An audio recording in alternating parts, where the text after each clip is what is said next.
Halo teman-teman, selamat datang di Chill and Enjoy Podcast. Kembali lagi bersama saya Satria. Kali ini kita kedatangan bintang tamu yang cukup spesial teman-teman. Seorang pemuda, seorang generasi penerus bangsa, yaitu Bro Denny. Ini teman karib saya teman-teman, teman seperjuangan saya semasa di kampus bangku kuliah. Dan dia sedang merintis karirnya untuk maju di kontestan pemilu 2024 nanti. Banyak yang mau kulik sama kamu Bang. Aku tahu kamu gimana berproses di kuliah sampai kamu sendiri mau terjun ke dunia politik itu. Sebelumnya kita santai aja dulu Bang ya. Iya. Untuk bertanya-tanya. Ini Bro Denny bro, nanti untuk lebih kenal lebih lanjut nanti dia memperkenalkan diri. Untuk lebih lanjutnya, bro aku tuh tanya aja ke kamu dah. Aku ngikutin kamu sudah cukup lama, baik di dunia kampus, di dunia mahasiswa, bahkan di dunia organisasi. Dan aku sangat bangga melihat prosesmu bisa sampai berani menarungkan diri di kontestan pemilu nanti 2024. Untuk lebih detailnya teman-teman ya, nanti kita tanya-tanya. Kenapa sih kok alasanmu terjun ke politik itu? Ya, betul. Dasarnya dulu yang aku tahu. Ya, jadi sebelumnya saya kembali memperkenalkan diri saya. Nama saya Yasir Denhas, masih alumni dari Kampus Biru, alhamdulillah. Jadi kenapa kok seorang Yasir Denhas ini memberanikan diri maju dalam kancah yang cukup panas sebenarnya. Alhamdulillah sebenarnya kalau kita bilang segala sesuatu itu kan nggak ada yang tidak mungkin, semua itu mungkin. Dalam artian ini bukan dalam artian proses yang 1-2 hari sebenarnya. Jadi alhamdulillah sekitar 2 tahun yang lalu sebenarnya ini kan kalau dibilang jalan Tuhan, saya cukup yakin ini jalan Tuhan sebenarnya. Karena kalau melihat dari latar belakang saya secara personal atau pribadi, jujur saya katakan, saya juga bukan seorang kader partai. Itu yang pertama yang teman-teman harus ketahui. Jadi saya memberanikan maju di sini. Kenapa? Yang pertama, Bapak Baharudin Demu ini mentor saya. Kebetulan kita berteman dalam artian kami punya hobi yang sama, yaitu di bidang di bidang pertanian sebenarnya. Nah itu yang kedua, Ketua DPD PAN Kutai Kartanegara Bapak Fahrudin. Alhamdulillah ada putra Samboja sebenarnya, Bapak Fahrudin yang menjabat sebagai Ketua DPD PAN untuk Kutai Kartanegara. Dan itu alhamdulillah banyak jalan-jalan Tuhan sebenarnya yang sudah dipersiapkan sebenarnya. Untuk itu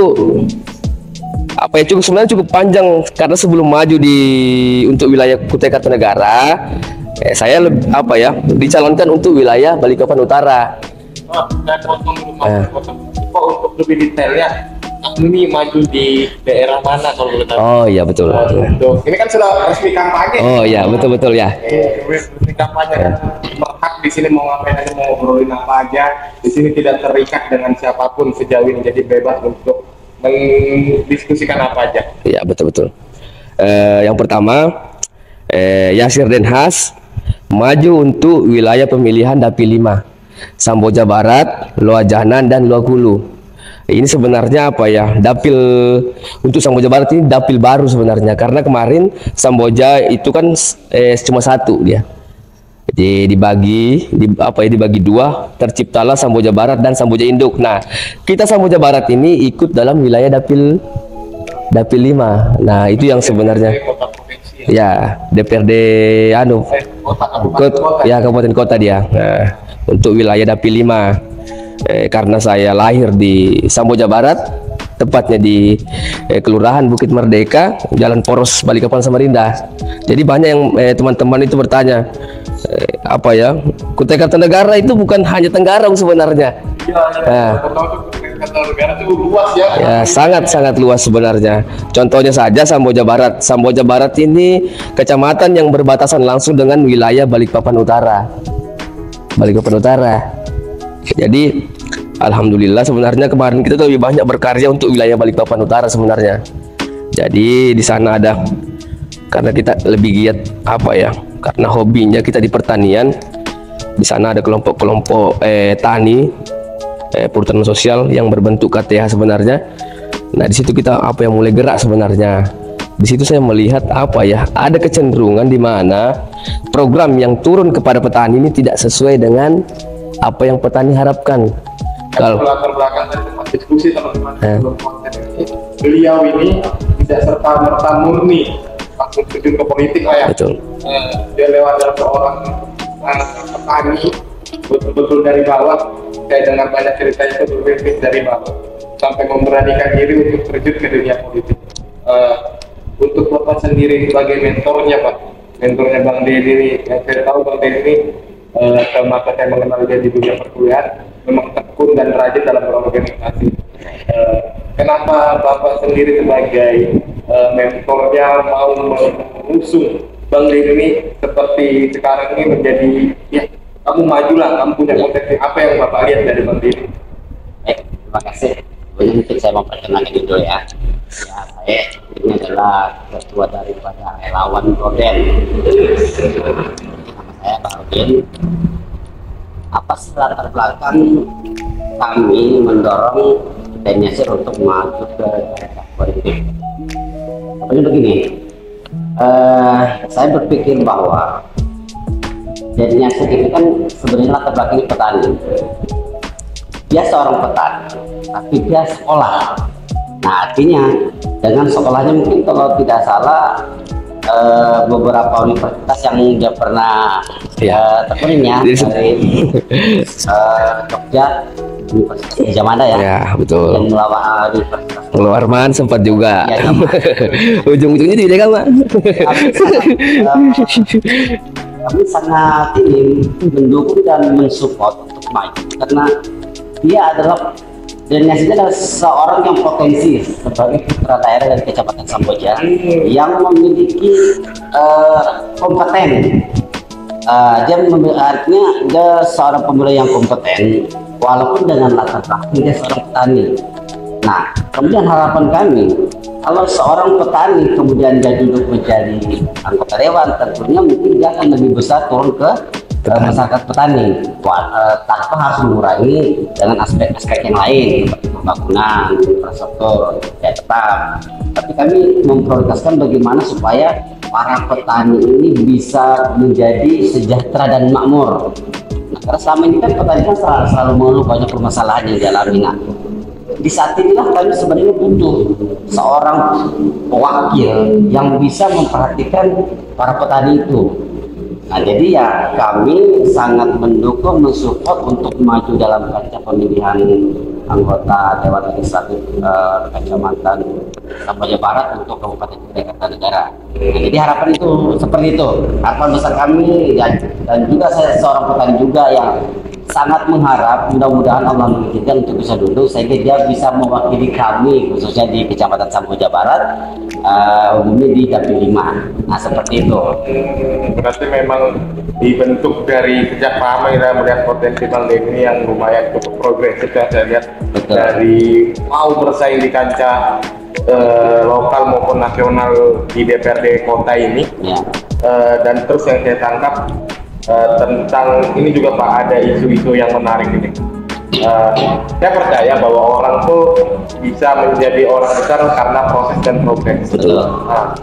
Melihat juga karena kita masuk di masa-masa pemilu, di masa-masa kampanye ini, banyak juga yang underestimate tentang gimana anak muda itu untuk masuk ke terjun politik. Karena dinilai entah minim kapabilitas, entah minim pengalaman. Kalau Bapak melihat sendiri tentang statement itu, bisa nanti Bro ini juga membuat statement apa yang bisa membrandingkan mungkin atau menepis hal-hal seperti itulah.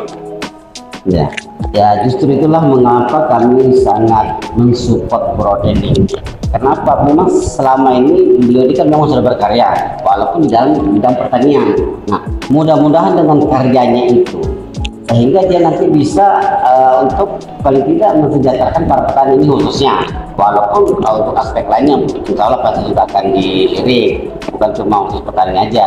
Nah, jadi kami benar-benar memberi support kepada seorang pemuda lokal yang maju kaca pemilihan anggota dewan ini. Mudah-mudahan dengan ilmu yang dia miliki itu dia bisa terapkan dalam kepemimpinannya nanti apabila dia bisa terpilih dan duduk di perwakilan Kabupaten Kutai Kartanegara. Dan sedikit tambahan sebenarnya Ketua, apa yang mendasari sebenarnya kalau saya katakan begini, kita ini kan kalau mau dibandingkan dengan caleg-caleg lain, alhamdulillah mereka bersiap dengan finansial mereka, kita ya dalam artian kita ya mau nggak mau harus bersiap juga, betul kan? Ya kan, dalam artian begini, kita yang anak petani, kita yang orang kecil, bukan berarti dengan majunya mereka yang beruang seolah-olah mereka pengen kecilkan kita punya mimpi.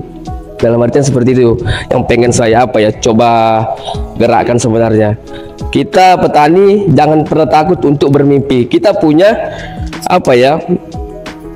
punya kesetaraan juga dengan mereka. Kita punya hak yang sama dengan mereka.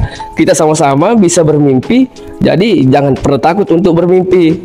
Kita kan pengennya suatu saat nanti itu insya Allah kalau Allah mudahkan kita prosesnya, saya pengen ngelihat ke depannya nanti itu banyak dari anak-anak petani ini yang bukan hanya duduk di jadi penonton. Apalagi saat ini kan kita sedang berhadapan dengan IKN, terus kita kalau pemikirannya nggak pernah menyentuh bagaimana tentang pembangunan sumber daya manusia itu sendiri.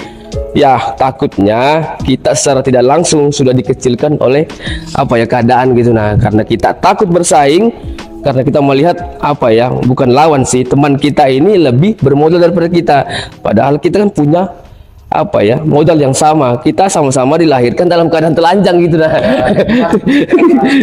ya betul. Tapi alhamdulillah ini barang sudah berjalan 2 tahun sebenarnya. Kadang-kadang juga saya berpikir itu saya punya apa? Ketakutan gak sih kayak gini? Iya. Kan yang ku tahu kita sama-sama belajar tuh di bangku kuliah sekarang. Yang ku tahu biaya politik itu tidaklah kecil, tidaklah besar. Iya betul. Besar lah dalam pikirannya. Betul. Tidaklah kecil biaya politik. Nah, alhamdulillah sampai saat ini juga saya agak heran sebenarnya. Bagaimana kok dalam kurun waktu 2 tahun ini kegiatan silaturahmi kami tetap berjalan, dan alhamdulillah semakin hari semakin membaik. Uangnya dari mana? Ya kan, itu pertanyaan kan? Kita realistis saja. Ya, realistis saja, betul. Karena di gambaran dunia politik itu, ya budget yang kamu harus keluarkan itu jor-joran. Gitu. Ya, betul. Karena siapa yang paling bermodal itu berpotensi untuk menang. Itu yang kita lakukan. Selain untuk kita meyakinkan masyarakat melalui visi atau misi atau program, cuman itu akomodasinya terbuat apa? Ya. Jadi kalau untuk itu sebenarnya alhamdulillah saya dikelilingi dengan relawan yang betul-betul pure relawan, yang dalam artian mereka rela dulu. Pertamanya ini rela dulu, bukan berarti mereka saya gerakkan dengan uang. Alhamdulillah berjalan 2 tahun saya masih dikelilingi dengan orang-orang yang baik, yang dalam arti mereka rela waktunya, menggunakan waktu, tenaga, materi. Dan alhamdulillah sampai saat ini ketika caleg lain mampu pasang baleho, caleg lain mampu buat kegiatan yang sifatnya bagaimana mengumpulkan banyak, kami juga bisa. Dalam artian kita akan selalu pakai cara-cara yang dimana kita memanusiakan manusia. Itu yang pertama, poin pertama ini. Poin pertama. Jadi identiknya Broden ini kita ini pengen pakai cara yang baik-baik aja sebenarnya. Dalam artian kenapa kita genjot silaturahmi? Silaturahmi ini dari zaman nenek moyang kita sudah kita bersilaturahmi, dan kalau kita pakai pendekatan agama, ini silaturahmi kan suatu hal yang baik. Nah, karena ini suatu hal yang baik, saya berharap Allah mudahkan gitu. Nah, itu yang sebenarnya yang menjadi dasar sampai hari ini. Ya betul itu. Dalam artian jangan sampai budaya gotong royong kita ini apa ya, tergeser oleh zaman, apa ya, muncul sifat individualistik dalam artian menggampangkan apa ya, menggampangkan segala sesuatu. Wah, gampang aja kok itu. Masyarakat kan tidak bisa bayar. Nah, itu yang pemikiran-pemikiran yang seperti ini yang sebenarnya kita pengen tepiskan sebenarnya. Ada momentuman lah, kita dengar kayak tahun politik, tahun ini kita kayak mendadak kasih banyak caleg yang Betul. atau apa yang menjadi tantangan tersendiri kepada caleg-caleg.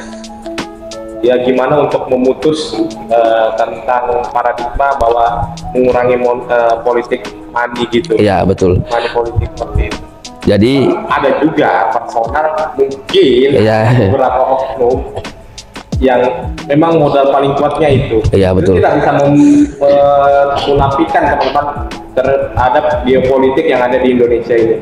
Entah nanti melalui serangan-serangan wajah, serangan matahari, serangan apalah itu demi meraup suara yang paling banyak.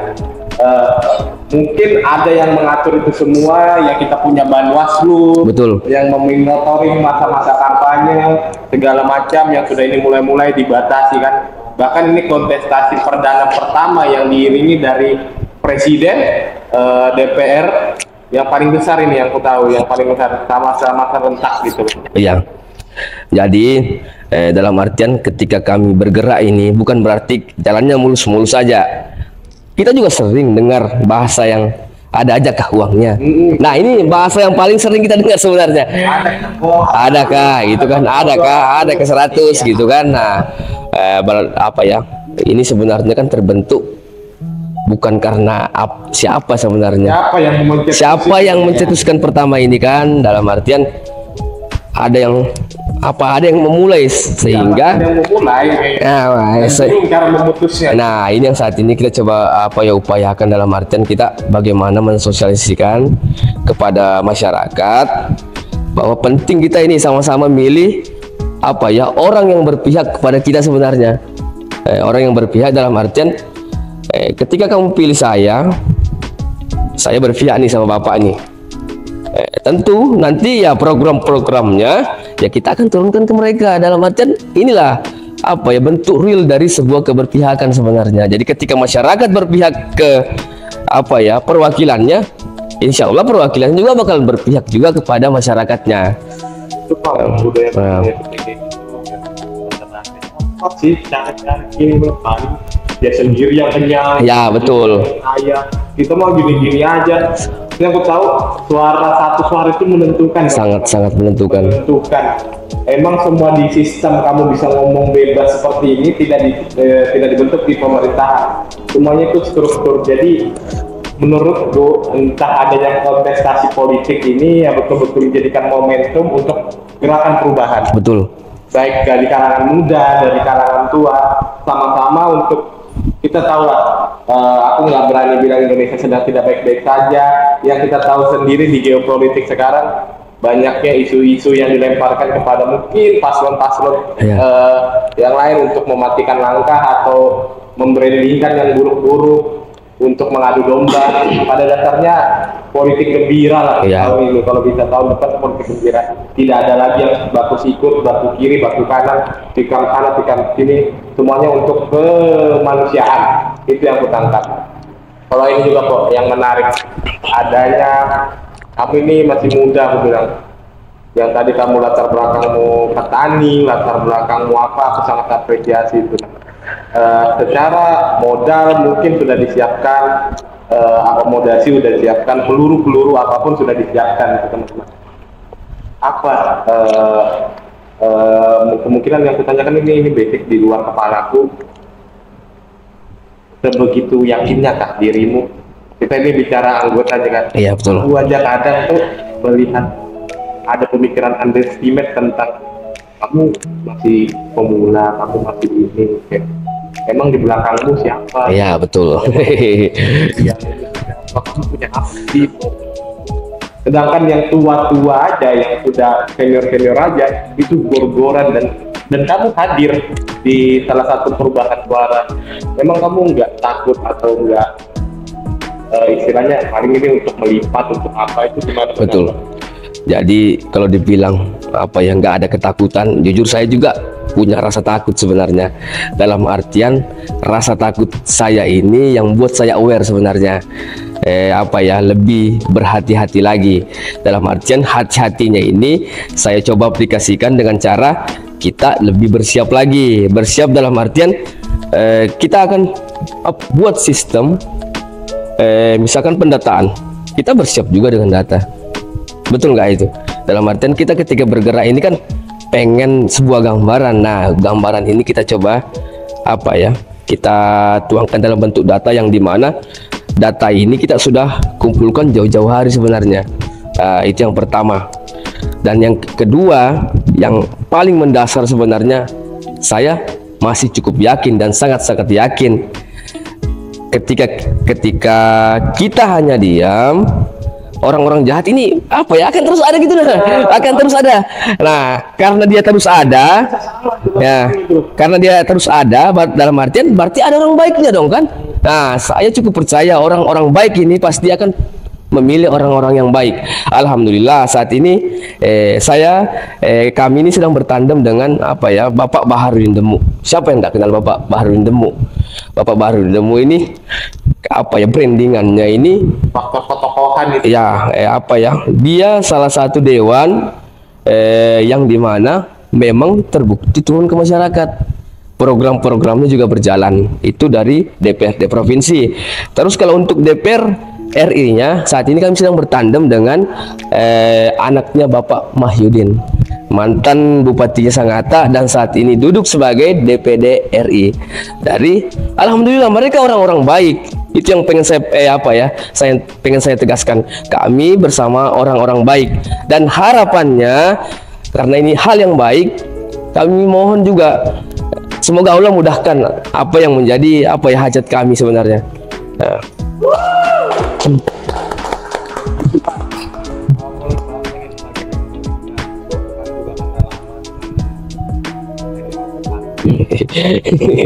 Aku aktor teman-teman sama ini, aku betul-betul kayak ada anggota nih, aku mau nggak dia datang podcast ini. Aku cuma mancing aja, dia kan sebelum naik tuh ini DPRD mau nggak ya aku undang di sini ya. Ternyata itu aku sangat apresiasi.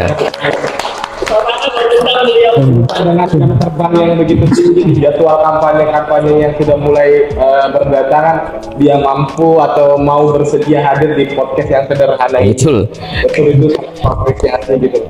Membicarakan visi dan misi kan? Ya ini. Kalau Anda kira-kira belum datang ke sini berarti Anda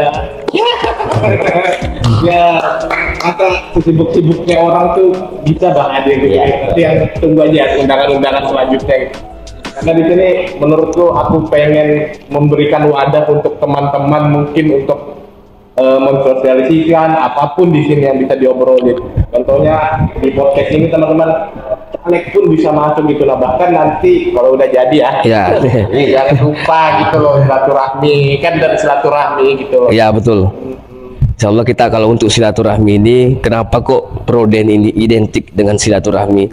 Karena kami jujur senang bersilaturahmi, dalam artian ada hal baik ketika kita bersilaturahmi. Kalau misalkan bahasa agamanya itu kan orang yang bersilaturahmi, yang pertama Allah lapangkan rezekinya, panjangkan umurnya. Nah ini aja yang kita pegang modelnya kan, dua hal ini yang betul-betul saya pegang. Dalam artian kadang juga saya merasa takut, ada aja nggak sih uang ini ketika bersilaturahmi. Karena alhamdulillah sampai saat ini ketika kita agendakan untuk bersilaturahmi, misalkan di kecamatan Lojanan, alhamdulillah tidak pernah kurang yang itu dari modelnya itu 20 orang sampai 30 orang. Nah itu kan dalam artian kami ini cukup menarik.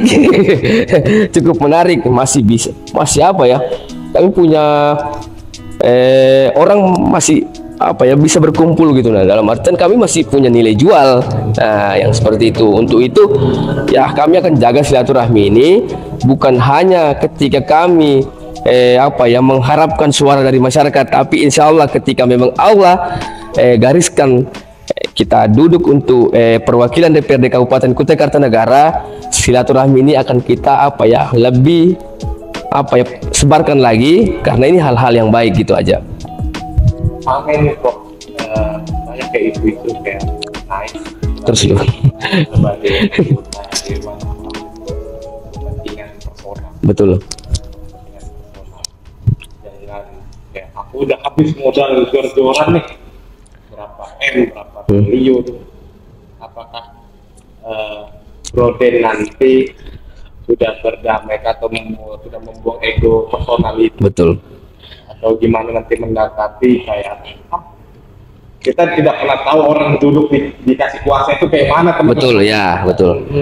Kita aja bisa ngomong ke depan ini, besoknya beda. Ya, betul. Di rumah aja bisa beda pandangan politik. Ya, betul. Kayak gitu-gitu lah, menimpa kayak kita mengajak supaya teman-teman tuh percaya gitu loh, bahwa wakil-wakil kita ini mungkin ada yang nakal tapi oknumnya. Tapi kalau ada orang yang mau betul-betul berubah, teman-teman, untuk mengajukan perubahan, kenapa tidak didukung? Lebih kan dari ideologi personal teman-teman, tapi ini untuk kemaslahatan umat. Itu yang pendapat Dana info dengan PAN ini kan dari dengan PAN, koalisi PAN, dengan isu yang terjadi di pimpinanmu atau capresmu dengan cawapresmu, yang ku tahu PAN ini berkoalisi besar dengan koalisi Indonesia Maju ya, Indonesia Maju, dengan mengusung presiden yaitu Bapak Prabowo Subianto sebagai calon presiden 2024 dengan wakilnya Bapak Bro Gibran. Gibran Raka Masih muda. Masih muda dengan isu-isu yang begitu seksi yang ada di media sana tentang politik dinasti. Betul. Politik dinasti. Secara aku tahu dari kita kira-kira itu prosesnya itu udah dinasti sih. Iya betul. Kalau kamu teman-teman sadar tuh kita berproses itu dinasti sebenarnya, cuman yang kutangkap kok kalau aku secara personal menilai Prabowo Gibran ini, yang kutangkap kalau secara rasional Gibran anaknya Prabowo, Gibran anaknya Jokowi, Gibran anaknya presiden. Yang aku tahu presiden itu udah punya anak. Iya. Itu udah punya anak. Yeah. Kebetulan Gibran ini bapaknya presiden. Iya betul. Jadi semua orang tuh punya hak dong untuk mencalonkan diri. Tapi yang menjadi isu seksinya, kalau nggak ada presiden Jokowi, paling dia nggak bisa sampai sekarang. Iya betul. Kayak gitu. Kalau menurut Bapak nih kayak gitu-gitu, melihat Bapak kan membawa Bang Denny ini yang begitu pengalaman lah di bidangnya. Apakah gimana sih tanggapan Bapak tentang dinasti kayak gitu, Pak? Gini, kita berbahas tentang ini capres dan cawapres ya. Kalau untuk dinasti itu sudah pasti. Hanya saja mungkin saya pribadi saya tidak terlalu fokus ke sana membahas capres dan cawapres. Kenapa? Walaupun saya tidak mensosialisasikan ke masyarakat, sudah media sosial kan sudah luar biasa. Nah, jadi bukan berarti saya tidak memperhatikan, tapi saya benar-benar fokus kepada ini, termasuk ini ponaan saya. Akan itu bahkan dia bilang tuh orang-orang terdekat terlebih dahulu gitu loh. Tapi dalam artian ini kan saya kan tidak ada apa-apanya. Seandainya mungkin saya mantan gubernur atau saya bupati, kemudian saya mencoba mengangkat saya, mungkin bisa dikatakan dinasti. Untuk hubungan ini saya pikir ini belum dinasti, karena sebatas memang keponakan, tapi saya belum punya kuasa, belum punya wewenang untuk bisa mempengaruhi orang. Nah seperti itu. Artinya kalau bukannya arti saya menolak, enggak. Artinya kalau saya dengan ponakan saya dinasti, kayaknya belum masuk kategori dinasti deh. Memberi kesempatan. Ya betul. Kenapa nggak berani cuma kalau cuma kayak dibatasi kayak gitu ya, kayak mana kita mau capai mimpi kalau dibatasi betul gitu. Tidak ada yang salah, itu privilege sih, gue bilang privilege-nya begitu luas itu, entah dari keturunan politik, entah apa dari privilege-nya ini kan kita nggak bisa nolak sebenarnya. Apakah seorang Mas Gibran ini bisa menolak kalau dia anaknya Jokowi? Kan nggak bisa kan. Ya seperti itu sebenarnya. Jadi menurut saya dengan majunya Mas Gibran ini, kalau kita ngambil secara positif, kalau kayak kan saya selalu pakai kacamata positif, alhamdulillah baik kan, dalam artian apa, anak muda. Yang pertama muda dia. Muda ini kan dalam artian lebih apa ya? Lebih full power dia.